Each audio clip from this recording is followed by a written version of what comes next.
Hey friends, I hope your week is off to a great start.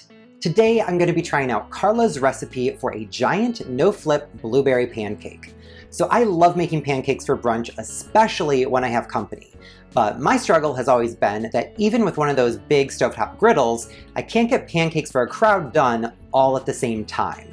So some people end up with cold pancakes, or we don't get to eat all together. So this recipe promises to resolve that by creating one gigantic pancake that everyone can share.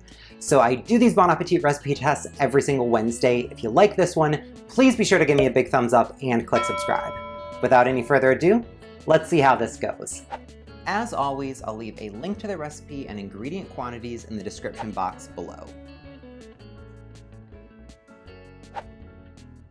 So I'm getting started by portioning out the dry ingredients, and we're going to be adding the dry ingredients into the wet, so you don't need to use a large bowl here, really just enough to accommodate your ingredients and the whisking of them together. So once you've got that homogeneous, go ahead and set this aside so we can work on the wet ingredients.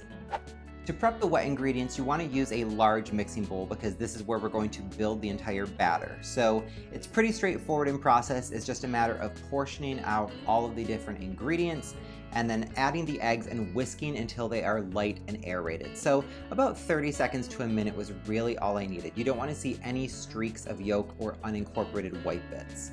Once the mixture pales slightly, you're ready to move on to the next step. To assemble the batter, add half of the buttermilk mixture. You can just eyeball it, it doesn't need to be perfect, along with half approximately of the dry ingredients. You want to mix this just briefly to get the dry ingredients incorporated. You're not trying to overwork this at all, so be gentle and conservative here. Once that's incorporated, measure out 2 tablespoons of melted unsalted butter. Add the remaining portion of your buttermilk and the remaining portion of your dry ingredients. And again, just whisk briefly to get everything incorporated. If you overmix, you're going to have a tough pancake. Next, I'm adding my blueberries into the batter and then gently folding using a spatula. If you have a wooden spoon or something like that, you could use that as well. And with this, the batter is ready to go into our hot pan. So while you're making the batter, you also want to have your pan preheating in the background.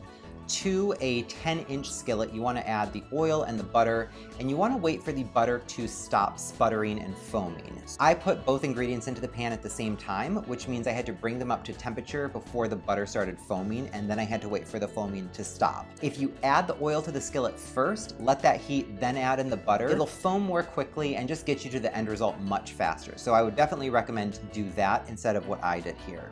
Once the butter has stopped foaming, you add in the batter, and you can see mine goes almost to the top of my 10-inch skillet. So 10 inches is the minimum skillet size you can use here. Don't try to use an 8-inch skillet, you're gonna have a really bad time.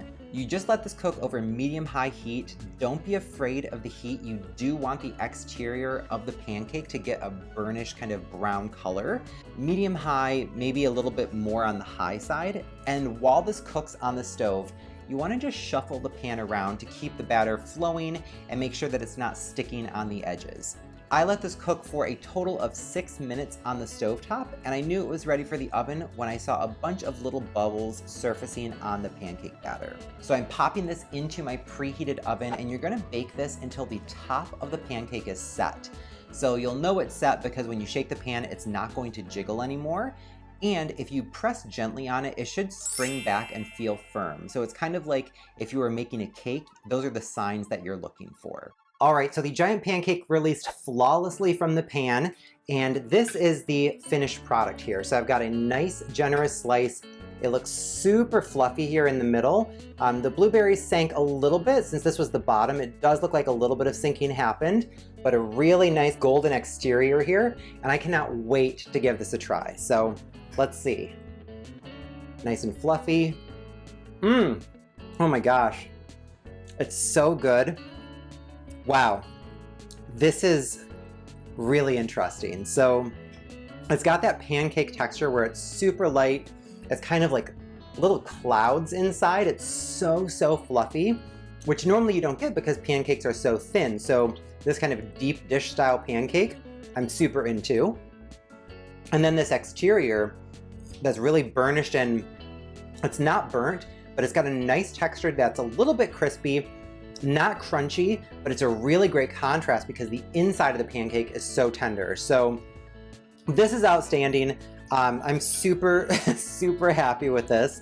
So I am really happy with this giant no-flip blueberry pancake. The flavor and combination of textures are just fantastic, and it didn't require any special equipment and not a lot of unique ingredients either. So this is something that I would definitely recommend that you give a try the next time you're in the mood for pancakes. So I really hope you enjoyed this week's video. If you did, please be sure to give me a big thumbs up and click subscribe. Thank you so much for watching. I'll see you next week.